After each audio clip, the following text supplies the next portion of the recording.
Study IQ IAS, अब तैयारी हुई अफोर्डेबल। Hello and welcome. स्वागत है आप सभी का आपके पसंदीदा प्लेटफॉर्म स्टडी IQ IAS में। मैं प्रशांत आपके लिए एक बहुत ही बेहतरीन और एक अलग सा सेशन लेकर उपस्थित हूं आज।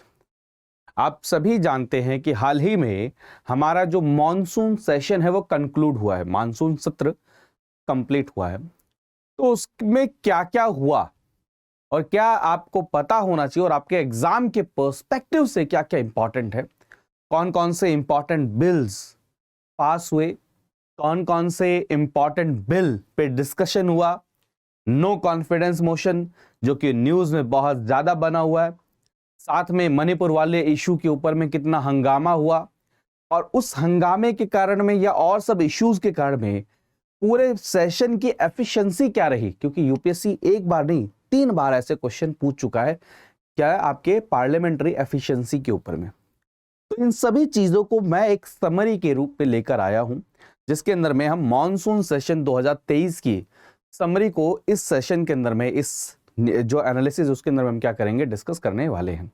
तो आगे बढ़ते हैं और आगे बढ़ने से पहले अगर मैं आपको बताऊं कि आज आपको क्या क्या इसमें आप देखने मिलेंगे। पहली बात तो पार्लियामेंट सेशन, कितने प्रकार के पार्लियामेंट सेशन होते हैं, क्या प्रोसीजर है, कैसे वहां पर टर्मिनोलॉजी यूज होती है, वो सारी चीजें हम देखेंगे। सेकंड अगर देखेंगे तो हम नो कॉन्फिडेंस मोशन, ये बहुत इंपॉर्टेंट है क्योंकि नो कॉन्फिडेंस मोशन के ऊपर में क्या हुई है, चर्चा हुई है, उसके ऊपर में डिबेट, डिस्कशन और वोटिंग हुई है, तो ये इंपॉर्टेंट है। फिर उसके बाद में जो जो इंपॉर्टेंट बिल पास हुए हैं मॉनसून सेशन के अंदर में उसको हम देखेंगे और लास्ट जो हम सेक्शन देखेंगे वो क्या देखेंगे, एफिशिएंसी ऑफ मॉनसून सेशंस। ऐसे करके हमने इस पूरे सेशन को क्या किया है, डिजाइन किया है। ट्रस्ट में आपको सेशंस के अंदर में क्या है, मजा आने वाला है। तो आगे बढ़ते हैं और आगे बढ़ने से पहले ये बहुत ही खास एक इंफॉर्मेशन है आप सभी के लिए। देखिए, मैं हमेशा कह रहा हूं कि आप अगर 2024 के लिए तैयारी कर रहे हैं तो लास्ट जो ब्रैकेट होता है वो कौन सा होता है, अगस्त। जनरली अगस्त के बाद में आप थोड़ा सा पैनिक करने लग जाते हैं। तो जो 10 महीने वाला ब्रैकेट मैं कहता हूं कि 10 महीने में आपको तैयारी करनी चाहिए, तो अगस्त के बाद में थोड़ा सा पैनिक वाला माहौल रहेगा। तो अगस्त में अगर आपको तैयारी शुरू करनी है, पहला पॉइंट। दूसरा पॉइंट ये कि आपको अगर ऐसा लगता है कि भाई आपका शेड्यूल बहुत बिजी है या फिर आपको, क्योंकि देखिए आने वाले 10 महीने में शेड्यूल थोड़ा सा टाइट रहता है, वहां पर आपको बहुत ज्यादा फोकस्ड अप्रोच के साथ में तैयारी करनी है, तो अपना टाइम इधर उधर वेस्ट नहीं कर सकते। तो आपको अगर ऐसा लगता है कि आपको कोई गाइडेंस और एक कोचिंग की जरूरत है जो आपको डेडिकेटेड वे में अगले 10 महीने तक क्या कर सके, तैयार करे, तो आपके लिए क्या है, ये स्टडी IQ IAS का जो हमारा इवनिंग बैच है वो बहुत ही शानदार चीज अवेलेबल है। ये 23 अगस्त से इसकी क्लासेस शुरू हो रही है और मैं फिर कह रहा हूं, अगर आप 2024 को टारगेट कर रहे हो तो ये लास्ट और बेस्ट अपॉर्चुनिटी है जिसको आपको मिस नहीं करना चाहिए। उसके बाद में मैं कभी ये चर्चा नहीं करूंगा कि आप 2024 के लिए ये करें वो करें, क्योंकि फिर चीजें और चेंज होना शुरू हो जाएंगी। क्योंकि फिर सितंबर के बाद में अक्टूबर, नवंबर, फिर कब आप पढ़ेंगे, कब अपने मेंस की तैयारी करेंगे, कब अपना ऑप्शनल तैयार करेंगे। तो अभी ये बेस्ट अपॉर्चुनिटी है और इस कोर्स के अंदर में एनरोल करने के बाद में आपको सारी चीजें इसी में इनबिल्ट मिलेगी। आपको टेस्ट सीरीज इसमें इंक्लूडेड है, आपको अलग जाने की जरूरत नहीं है। आपको इसमें सीसेट की क्लासेस इसी में इंक्लूडेड है, आपको अलग जाने की जरूरत नहीं है।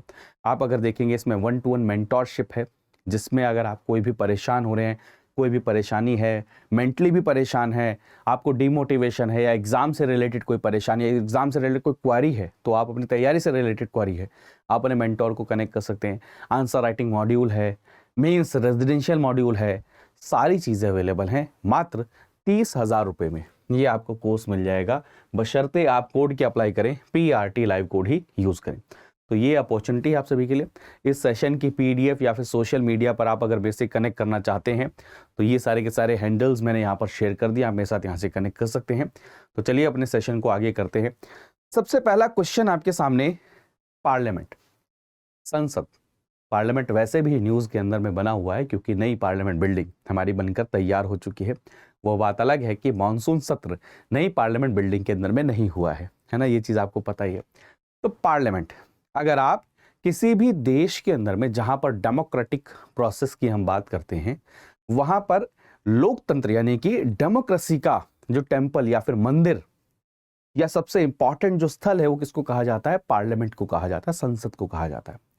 यहां पर कानून बनते हैं। आप जानते हैं कि गवर्नमेंट को 3 हिस्सों में हम डिवाइड करते हैं। एक, आप कॉन्स्टिट्यूशनल प्रोविजंस अगर आपने पढ़े होंगे, एक एग्जीक्यूटिव होता है जो क्या करता है? क्रियान्वयन करता है। कोई भी कार्य बना, कोई भी काम हुआ, उसको क्या है? कार्यपालिका, जिसको हम कहते हैं कि वो इंप्लीमेंट करती है।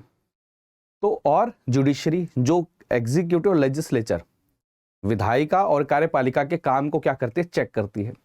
तो जो कानून बनते हैं, कानून के ऊपर में डिबेट होना, डिस्कशन होना, जो गवर्नमेंट की पॉलिसीज हैं वो पिछले समय तक कैसी रही, उनके ऊपर में डिबेट होना, डिस्कशन होना, गवर्नमेंट को अकाउंटेबल बनाना, ये सब चीजें कहां होती हैं? पार्लियामेंट के अंदर में होती हैं। तो मेरे दोस्त, पार्लियामेंट की इंपॉर्टेंस आपको समझ में अब यहां तक आ चुकी है। तो भारत की पार्लियामेंट है, और पार्लियामेंट के भारत के अंदर में कौन कौन से हिस्से हैं? एक तो लोकसभा, राज्यसभा और प्रेसिडेंट ऑफ इंडिया। इनको हम क्या कहते हैं? पार्लियामेंट के हिस्से हैं। ये पॉइंट आपको क्लियर है? अब पार्लियामेंट के अंदर में जो मेंबर ऑफ पार्लियामेंट हैं, जो एमपी हैं, जो सांसद हैं, वो रेगुलर वहीं पर ही, उनका ऑफिस नहीं बनाओ कि वहीं पर ही बैठते हैं। वो क्या है? समय समय पर एक साथ मिलते हैं, डिस्कशन करते हैं, डिबेट करते हैं। तो जो समय समय पर मिलते हैं ना, उसको हम बोलते हैं क्या? पार्लियामेंट्री सेशंस बोलते हैं। तो पार्लियामेंट्री सेशंस वो स्पेसिफिक पीरियड है जिस पर लेजिस्लेटिव बॉडी अपना काम करती है।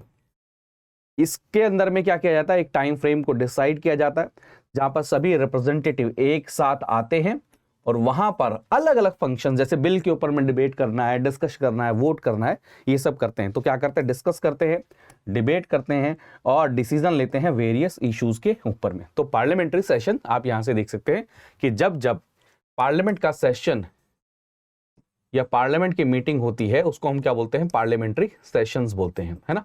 यहां तक आपको ये पॉइंट बिल्कुल क्लियर हो जाना चाहिए। तो अगर अब थोड़ा सा कॉन्स्टिट्यूशनल प्रोविजन की हम बात करें, मैंने आपको क्या बताया? हर समय पार्लियामेंट काम नहीं कर रही होती है। पार्लियामेंट क्या है? बुलाई जाती है, सत्र बुलाया जाता है, सेशन को बुलाया जाता है। तो बुलाने की पावर किसके पास में? समन करने की पावर किसके पास में है? प्रेसिडेंट ऑफ इंडिया के पास में। इसको बहुत शांति से, ध्यान से सुनिए कि पार्लियामेंट, जैसे फॉर एग्जांपल अभी कुछ सेशन नहीं चल रहा है, अब जो विंटर सेशन आने वाला हो, अभी आपको पता चलेगा विंटर क्या है, मॉनसून क्या है। जब विंटर सेशन आने वाला होगा तो सेशन को बुलाने का अधिकार किसके पास में है? किसके पास में है मेरे दोस्त? क्या है? प्रेसिडेंट के पास। इसको हम बोलते हैं समन करना। तो समन करने की जो पावर है वो किसके पास में है? प्रेसिडेंट ऑफ इंडिया के पास में है। ये प्लीज पॉइंट को, ये एग्जाम में भी क्वेश्चन पूछे जाते हैं, ये भी है। अब पार्लियामेंट आ गई, अब कुछ वर्ड्स बहुत बार यूज होते हैं, तो एक सबसे बड़ा कंफ्यूजन रहता है, और यूपीएससी में भी इससे रिलेटेड क्वेश्चन पूछा गया कि आखिर पार्लियामेंट को साल में कितनी बार मिलना चाहिए। इसके बारे में कॉन्स्टिट्यूशन क्या कहता है और भारत कितनी बार मिलता है? भारत के अंदर में पार्लियामेंट कितनी बार, जो सांसद हैं वो कितनी बार बैठते हैं, कितनी बार मिलते हैं? तो याद रखिएगा, हमारे संविधान में कहीं पर भी नंबर मेंशन्ड नहीं है। फिर से दोहरा रहा हूं, हमारे संविधान के अंदर में कहीं पर भी नंबर मेंशन नहीं है कि भाई साल के अंदर में 3 बार, 4 बार, 5 बार सेशन होना चाहिए। सिर्फ एक चीज मेंशन है। वो क्या मेंशन है? कि 2 सेशन के बीच में, क्या 2 सेशन के बीच में मैक्सिमम जो गैप हो सकता है वो 6 महीने का हो सकता है। क्या 6 महीने का हो सकता है? तो 6 महीने का गैप, क्योंकि पूरा साल कितने 12 महीने का होता है, तो 2 सेशन के बीच में मैक्सिमम गैप कितना हो सकता है? सिर्फ 6 महीने का हो सकता है। तो हमें यहां से ये चीज श्योर हो गई कि भाई एटलीस्ट मिनिमम साल के अंदर में 2 सेशन तो होने ही चाहिए, होने ही पड़ेंगे। ये मैंडेटरी है कॉन्स्टिट्यूशन के हिसाब से।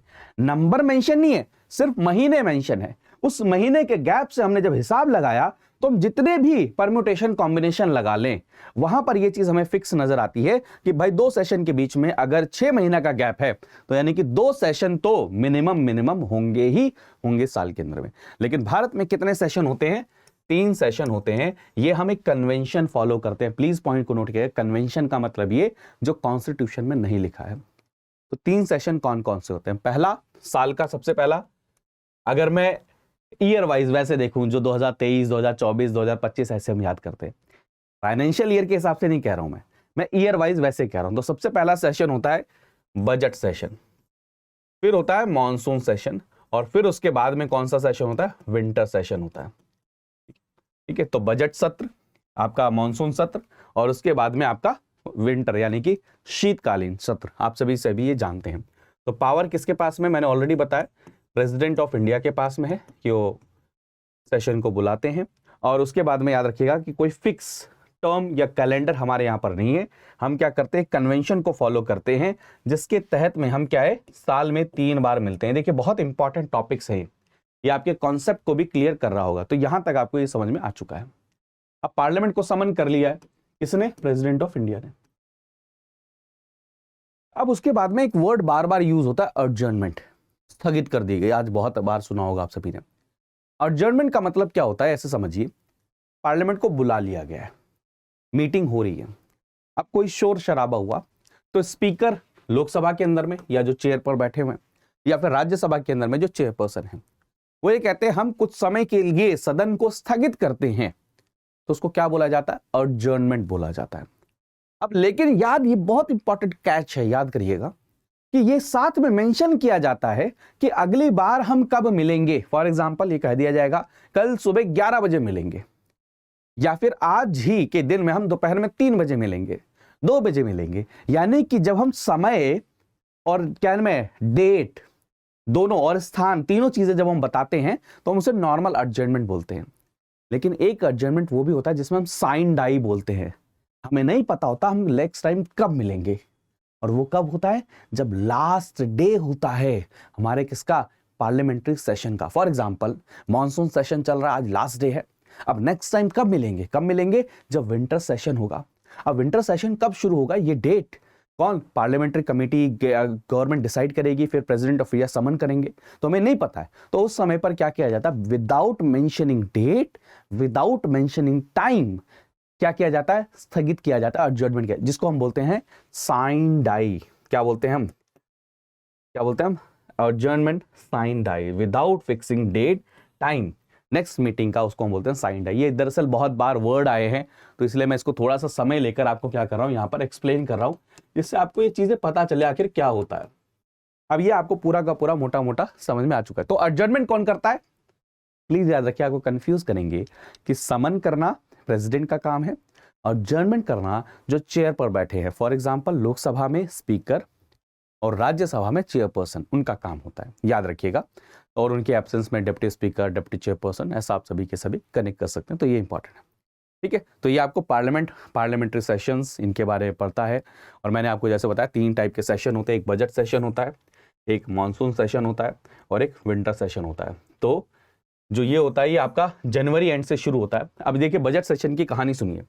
आप सभी ने बजट सेशन सिर्फ मोटा मोटा जो न्यूज में हेडलाइन होती है ना वही देखा होगा, लेकिन आपको पता है कि बजट सेशन जब बजट पेश किया जाता है उसके बाद में कुछ समय के लिए छुट्टी पे चला जाता है। वो 1 महीने के लिए क्या करते हैं, सभी के सभी स्क्रूटनी करते हैं कि कहां पर क्या बजट आए कैसे, और 1 महीने बाद जब मिलते हैं तब वोटिंग होती है। तो याद रखिएगा ये मई तक चलता है पूरा का पूरा, अप्रैल से लेके मई, नेक्स्ट फेज वाला। फिर उसके बाद मानसून सेशन होता है जो जुलाई से शुरू होता है, अगस्त सितंबर, वो ड्यूरेशन के ऊपर में कि कितना लंबा समय चलता है। और विंटर सेशन नवंबर से दिसंबर तक। ऐसा हमने फॉलो किया हुआ है, ऐसा हमने कैलेंडर को फॉलो किया है, ठीक है। तो बजट सेशन क्या है, हर साल बजट सेशन हमारे फरवरी से लेके और मई तक चलता है। और इसके अंदर मैंने आपको बता ही दिया, ये मैं क्यों कह रहा हूं, क्योंकि पहले फेज में 2 फेजेस में हम डिवाइड करते हैं। पहले फेज के अंदर में सिर्फ बजट पेश किया जाता है जो आप न्यूज में देखते हो, जिसके अंदर बताया जाता है कि भाई इतना पैसा, इतना रुपया, इतना टैक्स, इतना कलेक्शन, इतना अनाउंसमेंट। फिर उसके ऊपर में स्क्रूटनी होती है कि भाई इतना पैसा देना है क्या नहीं देना। तो उसके ऊपर लिए क्या समय चाहिए होता है, 1 महीने तक का समय चाहिए होता है, जो इसमें डिटेल्ड स्क्रूटनी करी जाती है। और उसके बाद में दोबारा से मिलते हैं और वहां पर क्या किया जाता है, उसको पास किया जाता है, वोटिंग करी जाती है, ठीक है। तो याद रखिएगा। और इसको सबसे बड़ा और सबसे इंपॉर्टेंट सेशन माना जाता है, क्योंकि यही से क्या है, सरकार का पैसा पूरा का पूरा डिसाइड होता है ना। नेक्स्ट जो अगर आप देखेंगे, फाइनेंस मिनिस्टर जो अपना बजट पेश कर दिया, उसके बाद में एनालिसिस के लिए क्या किया जाता है, छुट्टी हो जाती है थोड़ी सी, और वहां पर ये देखा जाता है। फिर उसके बाद बजट दोबारा सेशन में मिलते हैं, फिर बजट के ऊपर में क्या किया जाता है, वोटिंग करी जाती है। मैंने आपको बता दिया ना, इंटरवल होता है 1 महीने का, ऑलरेडी मैंने बता दिया। जो दोबारा आप मिलते हो तो उसके ऊपर में क्या होती है, वोटिंग होती है। नेक्स्ट है जो मानसून सेशन है, ये हर साल क्या होता है, मानसून सीजन के अंदर में था, जुलाई से लेकर सितंबर तक अगस्त तक भी खींच देते हैं, कभी कभी सितंबर तक भी खींच जाता है मामला, ठीक है। और बजट सेशन के बाद में जो इंपॉर्टेंट इश्यूज चल रहे हैं, पब्लिक कंसर्न चल रहा है, उसलिए इसके यहाँ पर डिस्कस किया। अब यहाँ से एक बहुत इंपॉर्टेंट पॉइंट समझिए, जो सेशन होते हैं इनको हम कहते हैं कि अकाउंटेबल बनाती है गवर्नमेंट को। सरकार कहीं तो जवाबदेह होगी ना, ऐसा तो है नहीं कि सरकार हर समय जहां भी देखे उस समय पर क्या अपनी मनमर्जी की चीज कर सकती है। तो अकाउंटेबिलिटी को फिक्स करना, जो वोट कहते हैं ना, हमारे यहाँ पर कोई प्राइम मिनिस्टर के लिए वोट नहीं करता, जैसे यूएस के अंदर में डायरेक्ट प्रेसिडेंट के लिए वोट होता है, यहाँ पर मेंबर ऑफ पार्लियामेंट के लिए वोट होता है। मेंबर ऑफ पार्लियामेंट फिर चुनते हैं किसको? अपने प्राइम मिनिस्टर को, हमारा नेता है ना। उसके तहत में आप सभी के सभी चीजें जानते होंगे। तो याद रखिएगा कि हमारे यहाँ की जो पार्लियामेंट्री सिस्टम है उसके अंदर में ये है कि आप कलेक्टिवली रिस्पॉन्सिबल हैं किसको? लोकसभा को। ये वर्ड मैं इसलिए समझा रहा हूं क्योंकि इसका बहुत कुछ लेना देना है आपके किससे? नो कॉन्फिडेंस मोशन से। फिर आता है कौन सा? विंटर सेशन आता है, जो आपका शॉर्टेस्ट कहा जाता है, सबसे छोटा सेशन होता है। तो अभी तक हमने क्या किया? सेशंस किस किस प्रकार के होते हैं हमने देख लिया है। अब बात करेंगे हम किसके बारे में? इस मॉनसून सेशन के अंदर में जो जो डेवलपमेंट हुई है। तो सबसे पहली जो डेवलपमेंट हुई है वो कौन सी हुई है? No confidence motion. अब इसको ऐसे समझिए, नो कॉन्फिडेंस का मतलब क्या? जो सरकार बनती है उनके पास में कुछ नंबर्स होते हैं, कुछ में क्या होता है, जैसे कि सांसद, कितने नंबर ऑफ सांसद हैं उसके बेसिस पर सरकार बनाई जाती है। अब वो सांसद कहां पर? लोकसभा में किसी पॉलिटिकल पार्टी की स्ट्रेंथ कितनी है। प्लीज पॉइंट करूंगा, राज्यसभा की बात नहीं कर रहा हूं मैं।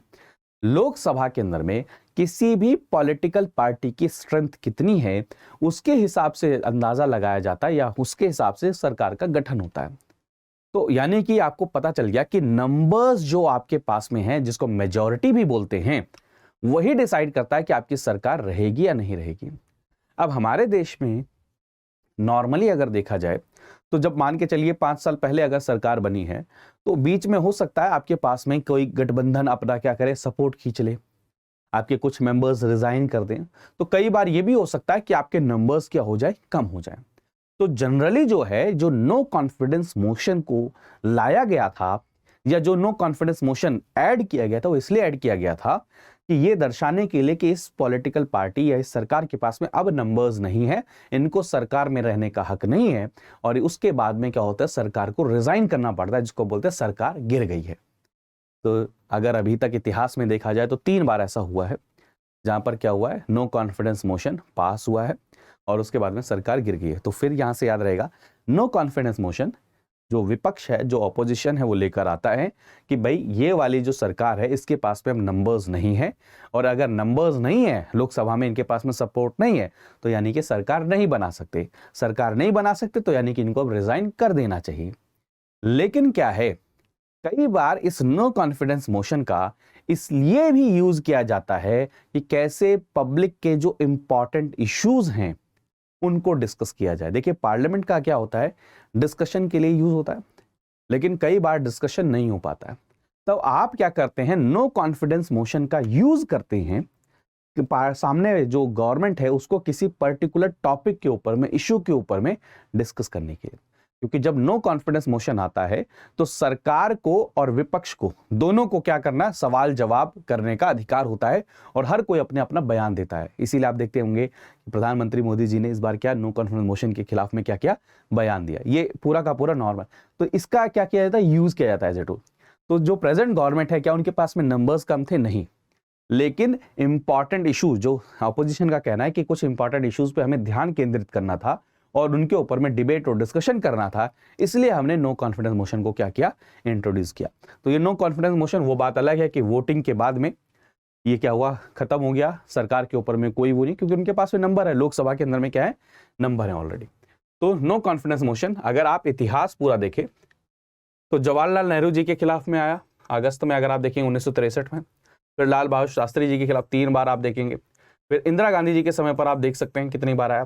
फिर मोरारजी देसाई, फिर राजीव गांधी, वीपी सिंह। ये फर्स्ट फेज था जहां पर क्या हुआ, नो कॉन्फिडेंस मोशन पास हुआ। और मैं फिर कह रहा हूं, जब भी नो कॉन्फिडेंस मोशन पास हो जाए, यानी कि आपके पास में नंबर्स नहीं है, और जब आपके खिलाफ में नो कॉन्फिडेंस मोशन पास हो जाए, तो याद रखिएगा मैंडेटरी है कि आप क्या करेंगे, रिजाइन करेंगे ही करेंगे। फिर उसके बाद में नरसिम्हा राव जी के खिलाफ में आए, फिर आपको एच.डी. देवगौड़ा, यहां पर भी क्या किया, उन्होंने रिजाइन किया क्योंकि ये नो कॉन्फिडेंस मोशन पास हुआ था। और उसके बाद में सबसे रिमार्केबल जो आप देखते होंगे, अटल बिहारी वाजपेयी, जब एक वोट की हम बात बार बार करते हैं, न्यूज में बहुत बार आता है, यहां पर भी क्या होता है, नो कॉन्फिडेंस मोशन पास हुआ था। और जो प्रेजेंट गवर्नमेंट है उसके खिलाफ भी क्या हुआ, 2 बार नो कॉन्फिडेंस मोशन आया है। लेकिन जो नो कॉन्फिडेंस मोशन आया है, ये यहां वाले अगर आप देखेंगे तो ये क्या है, सिंबॉलिक रूप पे ज्यादा है, क्योंकि वहां पर सभी को पता था कि नो कॉन्फिडेंस मोशन के अंदर वोटिंग जो है या फिर जो नंबर्स हैं वो ऑलरेडी किसके पास में, गवर्नमेंट के पास में है। तो जो ये नो कॉन्फिडेंस मोशन आया, फर्स्ट नो कॉन्फिडेंस मोशन है इस वाली लोकसभा का, जो 2019 में क्या हुई, चुनकर आई है। इसके अंदर में डिस्कशन शुरू होता है और 13 दिन तक क्या हुआ, इसका बिगेन हुआ 13वें दिन जो क्या मैं मोशन इंट्रोड्यूस हुआ था उसके बाद में, और 20 घंटे डिस्कशन हुआ, 20 घंटे, जहां पर 52 मेंबर्स ने क्या किया, डिबेट किया, डिस्कशन, एक्सक्लूडिंग मिनिस्टर्स तो बाय डिफॉल्ट क्या करेंगे, वहां पर जवाब देंगे, तो उनको नहीं, आपने 20 घंटे क्या हुआ, इसके अंदर में डिस्कशन हुआ। और इस डिस्कशन के अंदर बहुत सारे इश्यूज के ऊपर में जिक्र हुआ, जैसे मणिपुर का जिक्र हुआ, हरियाणा का जिक्र हुआ, वायलेंस का, और बाद में क्या हुआ, वोटिंग हुई और वोट के थ्रू क्या हुआ, ये नो कॉन्फिडेंस मोशन कौन लेकर आया था, अपोजिशन लेकर आया था, तो ये लैप्स कर गया, यानी कि ये हार गया और गवर्नमेंट एज इट इज बनी रही। तो यहां तक आपको ये चीज समझ में आ चुकी होगी, ठीक है। तो no confidence motion, first no confidence motion 17th Lok Sabha का है, और आप देख सकते हैं कि ये कैसे सारी चीजें, कौन कौन से लोकसभा के अंदर में नो कॉन्फिडेंस मोशन आया, जो मैंने ऑलरेडी चार्ट में आपको दिखाया वही चीज इसके साथ में यहाँ पर है, ठीक है। तो what is the no confidence motion, जो ऑलरेडी मैंने आपको बताया, नो कॉन्फिडेंस मोशन एक ऐसा मोशन है जहां पर आप उसको लेकर आते हो vote of no confidence, motion of no confidence, ये तीनों अलग अलग नाम है, काम सभी का सेम है। काम क्या है कि भाई ये कहना कि सरकार के पास में अब नंबर नहीं है और उनको सरकार में रहने का अधिकार नहीं है, ठीक है। तो ऑपोजिशन इसको लेकर आता है और इस चीज से वो ये कहना चाहते हैं कि सरकार के पास में मेजॉरिटी नहीं है। लेकिन मैंने ऑलरेडी बताया कि पहले इसका ऑब्जेक्टिव ये हुआ करता था, बाद में इसका क्या हुआ, ऑब्जेक्टिव ऐसे होने लग गया कि आप जो इंपॉर्टेंट इश्यूज हैं उन पे डिस्कशन करने के लिए, उन पे डिबेट करने के लिए, उन पे गवर्नमेंट का जवाब मांगने के लिए भी क्या नो कॉन्फिडेंस मोशन का यूज करने लगे हैं, ठीक है। क्लियर करें, तो ये सारी की सारी, और कहां पर लाया जा सकता है, सिर्फ और सिर्फ लोकसभा में। प्लीज पॉइंट को नोट करिएगा, प्लीज पॉइंट को नोट करिएगा कि ये आप राज्यसभा में नहीं लेकर आ सकते। अब अगर आप राज्यसभा में लेकर आओगे तो कई बार क्या होता है, जो प्रेजेंट गवर्नमेंट होती है राज्यसभा में उनके पास में नंबर्स नहीं होते हैं, तो सरकार तो गिरी जाएगी। तो याद रखिएगा, लोकसभा का ही रोल इंपॉर्टेंट है, क्योंकि इसी के नंबर के आधार पर क्या है, सरकार बनती है। राज्यसभा के नंबर के आधार पर सरकार नहीं बनती, ये भी पॉइंट आपको पता होगा, ठीक है। अब यहां से एक पॉइंट आपको मैं ओपन डिस्कशन देकर जाऊंगा, यहां से जब सेशन हम एंड करेंगे तो एक मैं 2 क्वेश्चन आपको देकर जाऊंगा, जो एक तो नो कॉन्फिडेंस मोशन से रिलेटेड है और दूसरा मैं आपको एफिशिएंसी से रिलेटेड देकर जाऊंगा क्वेश्चन, ठीक है।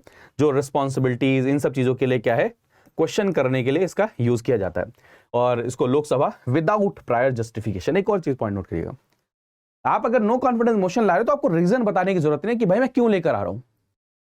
आपके पास में अधिकार है, आपके पास से 50 अगर मेंबर है, 50 मेंबर्स का सपोर्ट है, तो आप नो कॉन्फिडेंस मोशन ले आओ। आपको ये रीजन बताने की जरूरत नहीं मैं क्यों नो कॉन्फिडेंस मोशन लेकर आ रहा हूं। और एक पॉइंट याद रखिएगा, अगर नो कॉन्फिडेंस मोशन पास हो गया तो किसी इंडिविजुअल को रिजाइन नहीं करना है। ये क्या वर्ड यूज करो मैं, कलेक्टिव रिस्पॉन्सिबिलिटी। जो पूरी सरकार है, प्राइम मिनिस्टर और उनकी जो काउंसिल ऑफ मिनिस्टर है, वो कलेक्टिवली रिस्पॉन्सिबल है किसको, लोकसभा को। साथ में ही तैरेंगे और साथ में ही डूबेंगे। जब तक सरकार चल रही है वो काउंसिल ऑफ मिनिस्टर्स साथ में ही चल रही है, और जब सरकार गिरेगी, ऐसा तो नहीं है कि सिर्फ प्राइम मिनिस्टर को रिजाइन करना है या फिर एक किसी मिनिस्टर को रिजाइन करना, नहीं, पूरी की पूरी काउंसिल ऑफ मिनिस्टर को ही रिजाइन करना पड़ेगा। वो बात अलग है कि भले ही मान लो कि सेम पार्टी की ही सरकार बने, दूसरा प्राइम मिनिस्टर बने, लेकिन दोबारा से पूरी की पूरी काउंसिल ऑफ मिनिस्टर को क्या करना पड़ेगा, शपथ लेनी पड़ेगी। ये पॉइंट प्लीज नोट करिएगा, यानी कि प्राइम मिनिस्टर का रिजाइन होना, उनका रिजाइन करना, यानी कि पूरी की पूरी काउंसिल ऑफ मिनिस्टर, इसी को बोलते हैं ना स्विम टुगेदर, और क्या नाम है, हम क्या करेंगे, साथ में ही डूबेंगे, साथ में डूबेंगे, साथ में तैरेंगे, वाला जो क्लॉज कई बार यूज किया जाता है। तो नो कॉन्फिडेंस मोशन, और ऑलरेडी मैंने आपको बताया 2018 का नो कॉन्फिडेंस मोशन भी क्या है जो लेकर आए थे, तब भी इन्होंने क्या मैं ये नो कॉन्फिडेंस मोशन इसीलिए आया था क्योंकि नंबर उस समय पर भी थे, पूर्ण बहुमत था, तो उस समय पर भी इसलिए आया था कि कुछ इंपॉर्टेंट इश्यूज के ऊपर में डिस्कशन किया जा सके, ठीक है। तो मैंने ऑलरेडी ये वर्ड आपको बताया, ये देखिए, ये जो लाइंस लिखी हैं क्या है कि अगर नो कॉन्फिडेंस मोशन में 51% वोट पड़ जाए फेवर के अंदर में कि हाँ जी भाई हम तो क्या है नो कॉन्फिडेंस मोशन के फेवर में, तो क्या करना होता है, गवर्नमेंट को रिजाइन करना रहता है, ठीक है। और ऑपोजिशन क्या कर सकता है, मेजॉरिटी डेमोन्स्ट्रेट करने के लिए कई बार लेकर आता रहता है इन सब चीज़ों को। अब यहाँ से एक जो ओपन केस में आपके साथ डिस्कस करना चाहता है, ऐसा बहुत सारे स्टेट्स में भी अब इंसिडेंसेस देखे जा रहे हैं कि आप पब्लिक डोमेन में वैसे बात करना नहीं चाह रहे हैं, आप सेशन कन्वीन करते हैं और वहां पर अपने लिए, क्योंकि आपको पता है कि आपके पास मेजॉरिटी है, लेकिन फिर भी आप क्या है, कॉन्फिडेंस मोशन लेकर आते हैं। जैसे अपोजिशन लेकर आती है ना नो कॉन्फिडेंस मोशन, ऐसे पार्टी जब सरकार वाली लेकर आए तो उसको बोलते हैं कॉन्फिडेंस मोशन, कि हमारे पास में तो देखो नंबर है। तो उसका क्या ये यूज किया जाता है डिबेट और डिस्कशन के लिए, अपनी बातों को रखने के लिए। अब नो कॉन्फिडेंस मोशन आता कैसे, मैंने आपको ऑलरेडी बताया, कोई रीजन बताने की जरूरत नहीं है। तो लोकसभा के अंदर में प्रोसीजर क्या डिसाइड है, प्लीज इस चीज को नोट करिएगा। लोकसभा के रूल्स प्रोसीजर बताते हैं, यानी कि कॉन्स्टिट्यूशन के अंदर में कहीं पर भी ऐसा कोई आर्टिकल नहीं है जो कॉन्फिडेंस और नो कॉन्फिडेंस मोशन का जिक्र करता हो। प्लीज इस पॉइंट को नोट करिएगा, कॉन्स्टिट्यूशन के अंदर में कहीं पर भी मेंशन नहीं है। और मैंने ऑलरेडी बताया कि आर्टिकल 75 क्या कहता है, कि जो इंडियन कॉन्स्टिट्यूशन का ये कहता है कि काउंसिल ऑफ मिनिस्टर क्या है, कलेक्टिवली रिस्पॉन्सिबल है किसको, लोकसभा को। और इसी के आधार पर क्या है, कन्वेंशन के तहत में क्या आता है, और उसके साथ में क्या है, जो रूल्स मेंशन है किसके अंदर में, लोकसभा की जो बुक है बिजनेस बुक, उसके अंदर में जो मेंशन है उसके आधार पे क्या है, नो कॉन्फिडेंस मोशन आता है। तो प्लीज ये पॉइंट को भी नोट करिएगा कि ये कॉन्स्टिट्यूशन के अंदर कहीं पर भी मेंशन नहीं है।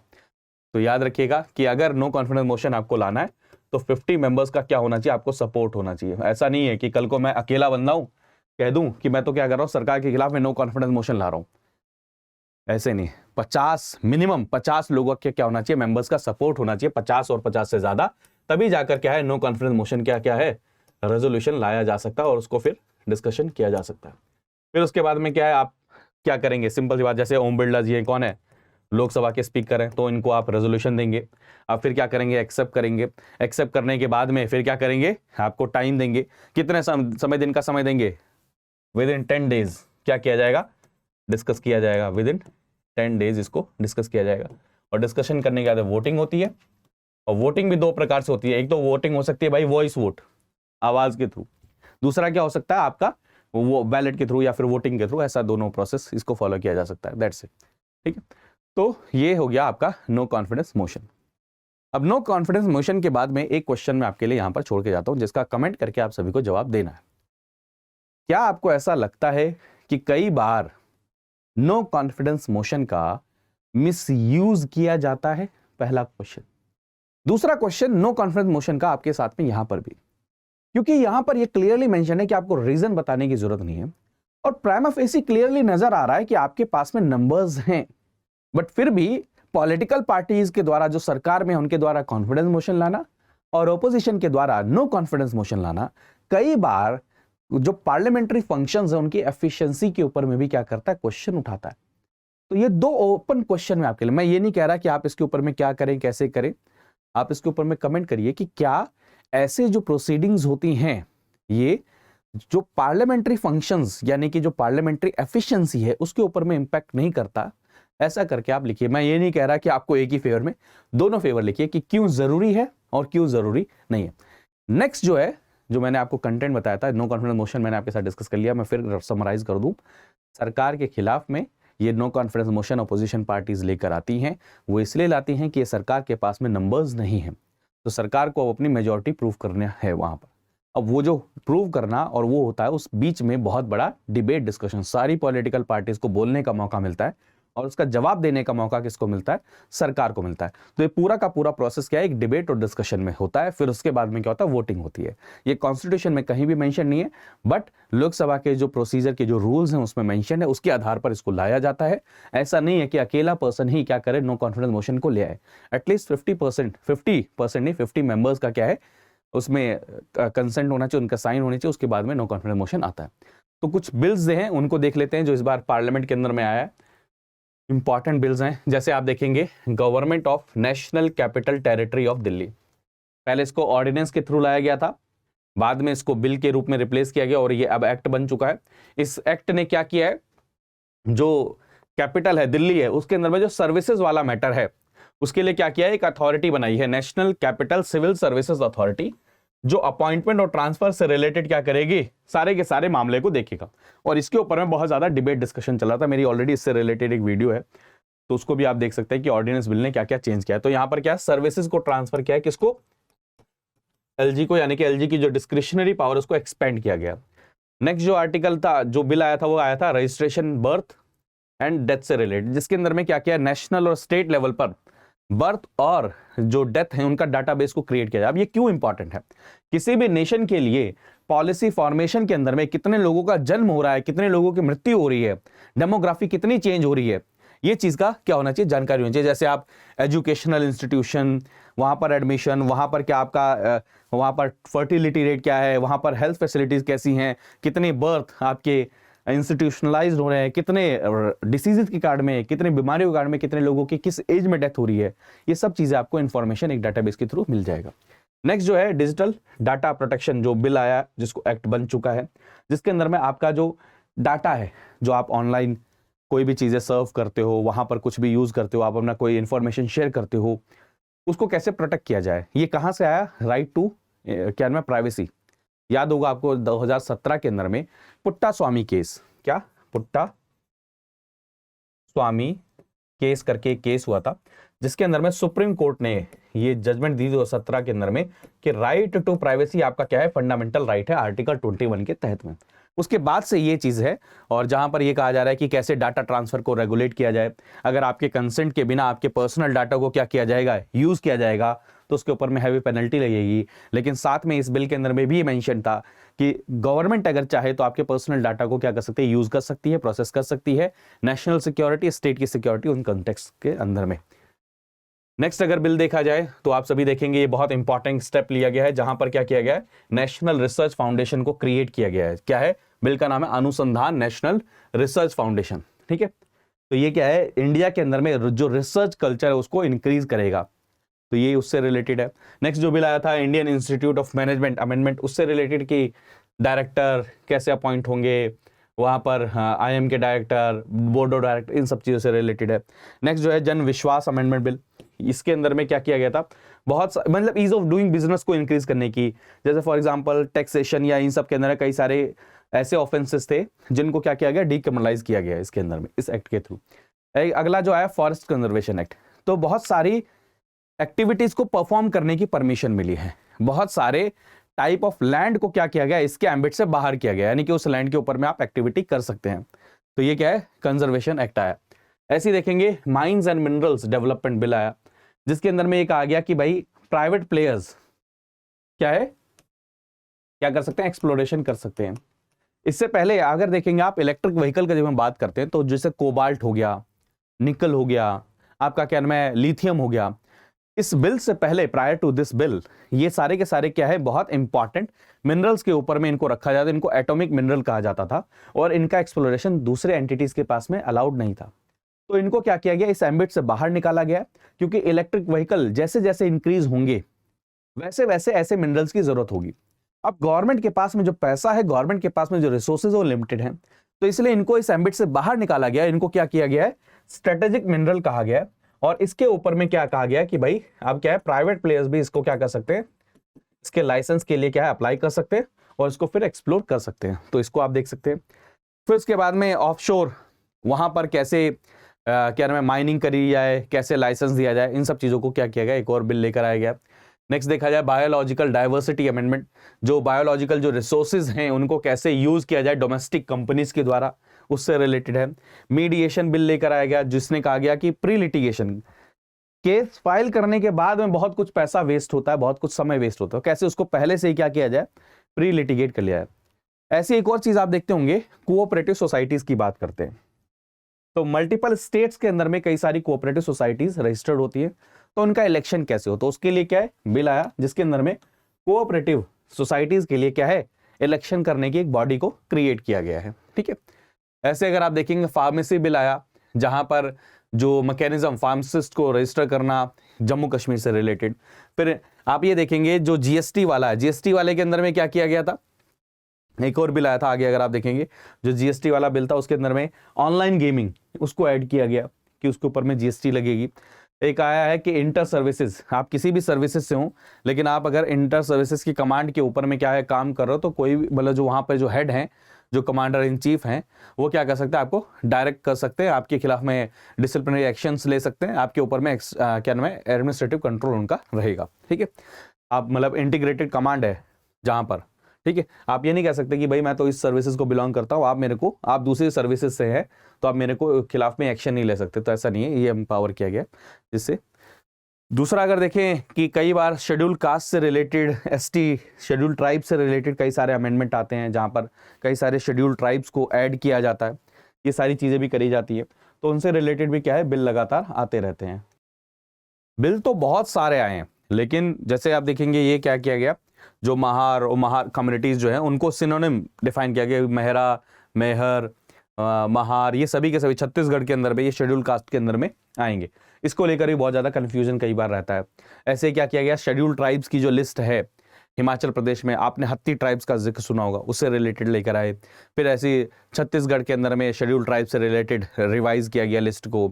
फिर ये सारी की सारी चीज़ें की, और मैंने आपको ऑलरेडी बताया कि जीएसटी लगाने की जब बात हुई थी, आप सभी को पता होगा कि ऑनलाइन गेमिंग के ऊपर में कहा गया कि भाई 28% हम क्या करेंगे, जीएसटी लाएंगे, तो उसको अमेंडमेंट करके भी क्या किया गया, लाया गया। तो ये कुछ इंपॉर्टेंट क्या थे, बिल्स थे जो मैंने आपके साथ डिस्कस किया। मैंने ऑब्जेक्टिव भी, क्योंकि समरी है तो मैंने साथ साथ में आपको बताता भी रहा क्या क्या चीज़ें रही। तो बहुत सारे बिल मानसून सेशन के अंदर में आए, बहुत सारे बिल पेंडिंग भी रह गए। जैसे आप पेंडिंग में देखेंगे, जम्मू कश्मीर का रिजर्वेशन बिल पेंडिंग रह गया, रीऑर्गेनाइजेशन अमेंडमेंट बिल पेंडिंग रह गया, जहाँ पर सीट्स, नंबर ऑफ सीट्स को रीऑर्गेनाइज करना था। आपने क्या किया, जो शेड्यूल कास्ट, कौन कौन सी कास्ट को आप शेड्यूल कास्ट घोषित कर रहे थे, वहाँ पर क्या नाम है, वो बिल अभी पेंडिंग रह गया। बहुत सारे बिल अभी पेंडिंग रह गए हैं। जैसे आप देखेंगे कि शेड्यूल ट्राइब ऑर्डर, उसके बाद में देखेंगे ये 3 बिल, जो इंडियन पीनल कोड को किसने रिप्लेस किया, भारतीय न्याय संहिता ने रिप्लेस किया है। जो code of criminal procedure bill है उसको किसने किया है, भारतीय नागरिक सुरक्षा संहिता। आप देखेंगे भारतीय साक्ष्य जो एविडेंस एक्ट है उसको रिप्लेस किया। ये सभी के सभी किसको चले गए, आपके स्टैंडिंग कमेटी को चले गए हैं। तो ये बिल सबसे ज्यादा न्यूज में था ना उस समय पर। एक बिल और आया था जो पास भी हुआ है, ये बहुत इंपॉर्टेंट है। कहां पर पास हुआ है, अभी राज्यसभा के अंदर में आया, इंट्रोड्यूस किया गया है, मेरे ख्याल में पास अभी नहीं हुआ है, अभी राज्यसभा के अंदर में आया, यानी कि ये क्या है, यहाँ पर अभी ये बना रहेगा। ये इंपॉर्टेंट है। ये क्या हुआ, आप सभी को ध्यान होगा, इलेक्शन कमीशन ऑफ इंडिया के अंदर में जो इलेक्शन कमिश्नर होते हैं या चीफ इलेक्शन कमिश्नर होते हैं, उनकी जो अपॉइंटमेंट होती है उसके लिए बहुत ज़्यादा न्यूज़ में चीज़ें चल रही थी, क्योंकि कोई प्रोसीजर डिसाइडेड नहीं था। तो सुप्रीम कोर्ट ने अपने एक ऑर्डर के अंदर में ये कहा कि भाई साहब, जो चीफ इलेक्शन कमिश्नर की अपॉइंटमेंट होती है या इलेक्शन कमिश्नर की अपॉइंटमेंट होती है, वो अपनी मनमर्जी से नहीं होगी। उसके अंदर में 3 मेंबर का एक पैनल बना दिया उन्होंने, पीएम, लीडर ऑफ ऑपोजिशन इन लोकसभा और कह दिया चीफ जस्टिस ऑफ इंडिया। ये 3 लोग मिलकर क्या करेंगे, नेम डिसाइड करेंगे, और वो क्या करेंगे, फिर क्या करेंगे, प्रेसिडेंट उनको नियुक्त करेंगे, जिससे ट्रांसपेरेंसी बनी रहे। तो इसको चेंज किया है इस बिल ने। इस बिल को जो इंट्रोड्यूस हुआ, इसके अंदर में क्या चेंज किया, जो सीजीआई हैं उनकी जगह पर कहा कि भाई कोई भी कैबिनेट मिनिस्टर होंगे जो कि नॉमिनेटेड होगी किसके द्वारा, पीएम के द्वारा। तो बाय डिफॉल्ट क्या हो गया, पीएम हो गए और कैबिनेट मिनिस्टर, यानी कि से किसका हो गया, सरकार का हो गया। तो इसलिए बहुत ज्यादा क्या हुआ था, न्यूज में बना हुआ था।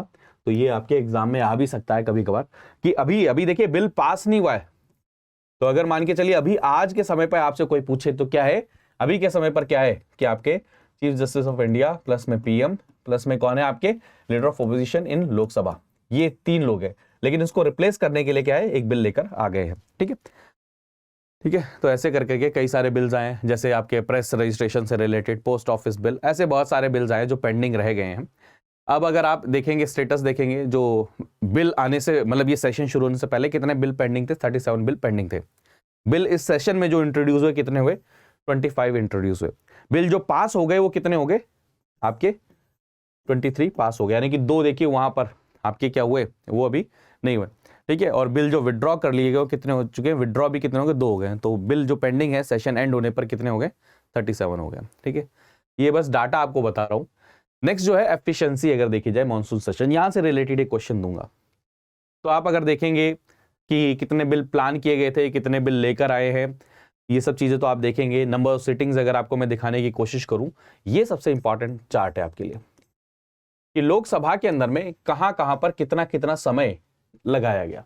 तो अगर आप देखेंगे कानून बनाने के लिए कितना 40% जो समय लगाया गया, मतलब मान के चलिए अगर जितने भी घंटे थे लोकसभा, जितने भी घंटे बैठी, उसका 40% जो समय है वो किसके लिए हुए ना, कानून के लिए बनाने के लिए, लेजिस्लेटिव काम के लिए। 7% अदर्स के लिए गया, डिबेट के लिए 46% गया, क्वेश्चंस पूछने के लिए कितना गया, सिर्फ 7% गया।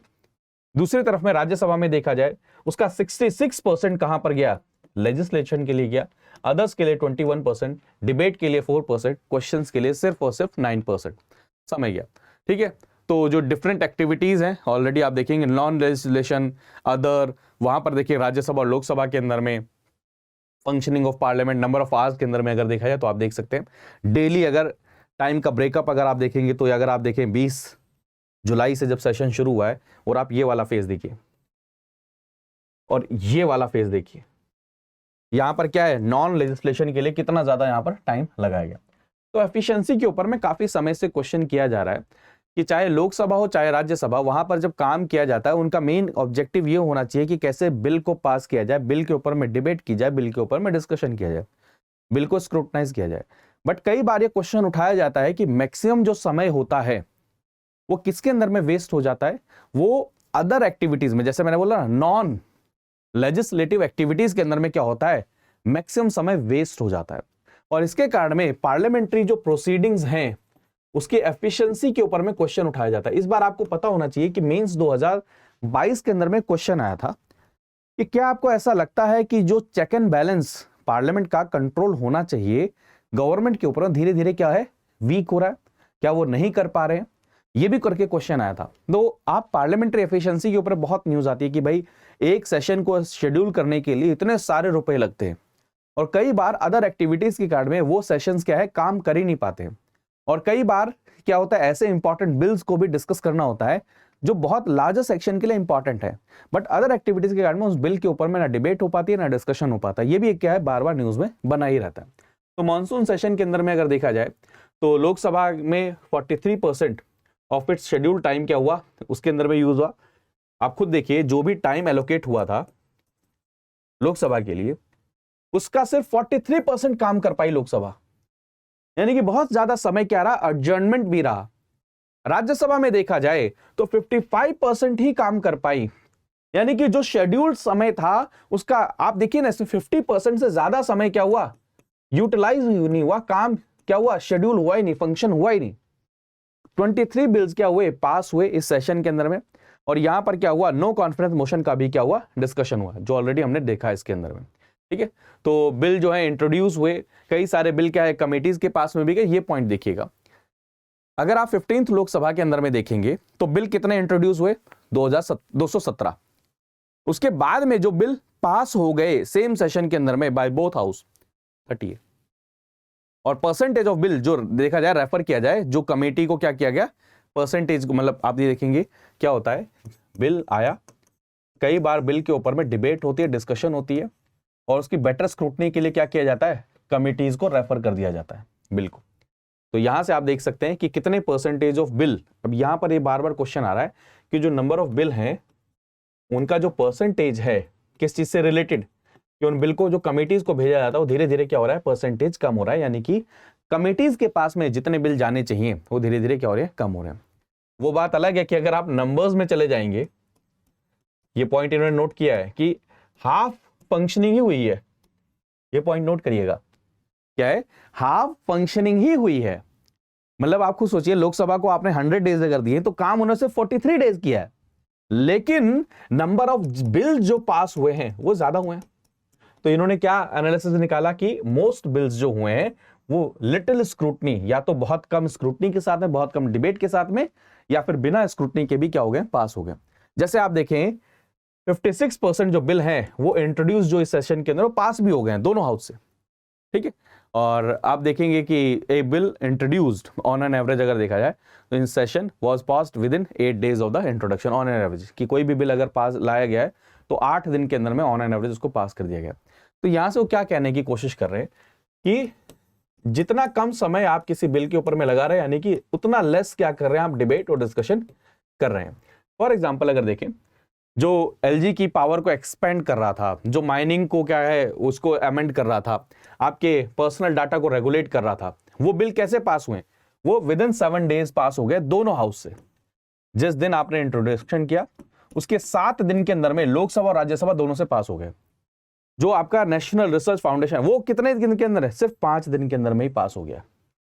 तो ये कहने की कोशिश कर रहे हैं कि पार्लियामेंट की एफिशिएंसी क्या है या पार्लियामेंट्री फंक्शन क्या है कि जितना होलिस्टिक, जितना लार्ज लेवल पर क्या हो सके डिबेट हो सके, जितना ज्यादा क्या हो सके बिल को स्क्रूटनाइज किया जाए, उसके पॉजिटिव नेगेटिव क्या क्या कंसर्न है, क्या क्या किस किस लार्जर सेक्शन को इंपैक्ट करेगा, उनकी जल्दी पे क्या है, उनकी जगह पे क्या हो रहा है आजकल देखा जाए कि कई सारे बिल क्या हो रहे हैं।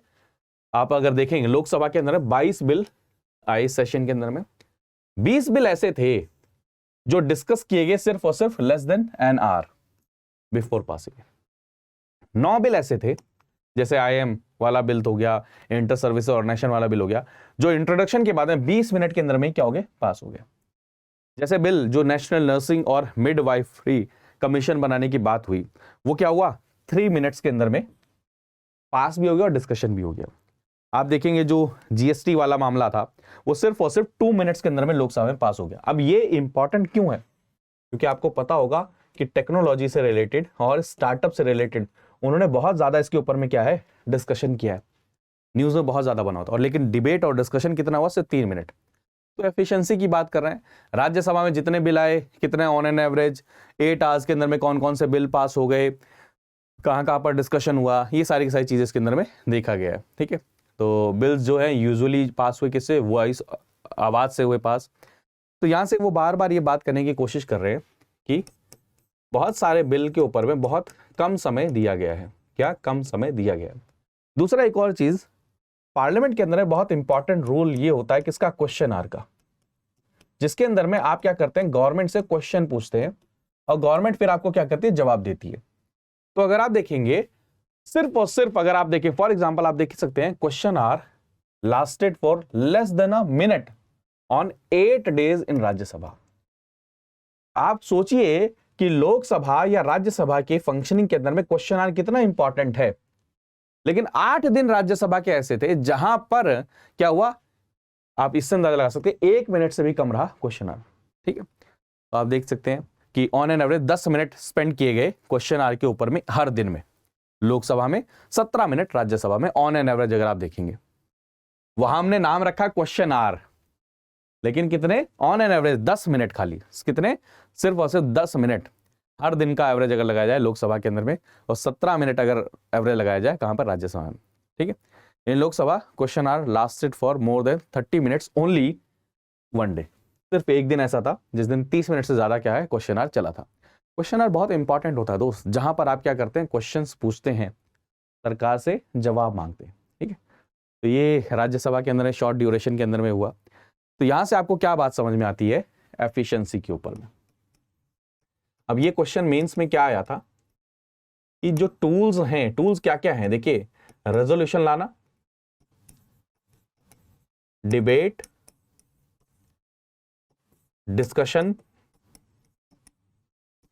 अगर तीसरा अगर आप देखेंगे तो क्या है, क्वेश्चन आवर हो गया, 0 आवर हो गया। ये सब के सब क्या है, टूल्स हैं जिनका यूज किया जाता है पार्लियामेंट के द्वारा, यानी कि लेजिस्लेचर के द्वारा। पार्लियामेंट में मैं सबको बोल रहा हूं, किसको, क्वेश्चन करने के लिए, गवर्नमेंट को। क्योंकि गवर्नमेंट को आप क्वेश्चन करने का मतलब ये नहीं है कि आप ये कह रहे हो कि भाई साहब आपके ऊपर हम क्वेश्चन कर रहे हैं, ये नहीं, आप अकाउंटेबल बना रहे हो।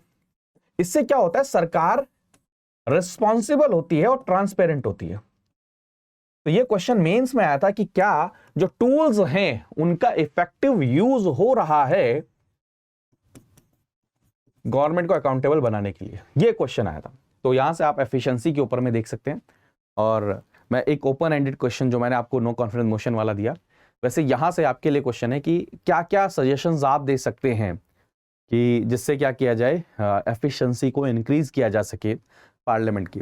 क्योंकि आप खुद देखिए, अगर 100 डेज का दिन आपने एलोकेट किया है किसी के भी कारण, चाहे ऑपोजिशन, सरकार का कहना है कि ऑपोजिशन बहुत ज्यादा क्या करता है, डिसरप्शन कर रहा है, जिसके कारण में क्या है, काम नहीं हो पा रहा। तो सब ऑपोजिशन का कहना है कि जो हम पहले कह रहे हैं पहले उसकी बात सुनो वरना डिसरप्शन हो जाएगा। वो कह रहे हैं कि सरकार की तरफ से डिसरप्शन हो रहा है, जिसके भी कारण हो रहा है, जो डेडलॉक क्रिएट हो रहा है, अल्टीमेटली टैक्स पेयर का पैसा उसके ऊपर में क्या होता है, नुकसान होता है। और इसीलिए एक जो आप धनखड़ जी को अगर देखेंगे तो जो हमारे वाइस प्रेसिडेंट, उन्होंने एक बात कही थी कि हमें कुछ ना कुछ ऐसा मैकेनिज्म लाना पड़ेगा जिसके कारण में हम डिसिप्लिनरी एक्शन एटलीस्ट ले सकें कि इसको इंश्योर किया जाए कि एफिशिएंसी को कैसे आगे बढ़ाया जाए। जो हमारे पूर्व उपराष्ट्रपति थे वेंकैया नायडू जी, उन्होंने भी ये कहा था कि जो कई बार ऐसे एक्शंस होते हैं मेंबर ऑफ पार्लियामेंट्स के द्वारा जो क्या है फंक्शनिंग को डिस्टर्ब करते हैं, तो उसको कैसे काउंटर किया जाए उसके रिगार्डिंग बहुत ज़्यादा डिबेट और डिस्कशन चलता रहता है। तो आप अब भी अपना ओपिनियन रखें कि आप क्या समझते हैं, कैसे समझते हैं और क्या बताते हैं, तो आप अपना कमेंट करके ज़रूर बताइएगा। और ये बैच आप सभी के लिए अवेलेबल है, PRT लाइव कोड आप सभी की यूज़ करके इसमें एनरोल कर सकते हैं, आप यहाँ पर ज्वाइन कर सकते हैं। Thank you so much. मैंने एक तो पूरी समरी आपके साथ डिस्कस करने की कोशिश करी, साथ में जो इंपॉर्टेंट प्रोविजन है उस कुछ मेंस के पर्सपेक्टिव से भी चीज़ें डिस्कस करने की कोशिश करी हैं। तो मिलते हैं अगले सेशन में, तब तक अपना ध्यान रखिए, मुस्कुराते रहिए, पढ़ते रहिए। बाय बाय, टेक केयर दोस्तों, जय हिंद। स्टडी IQ IAS, अब तैयारी हुई अफोर्डेबल।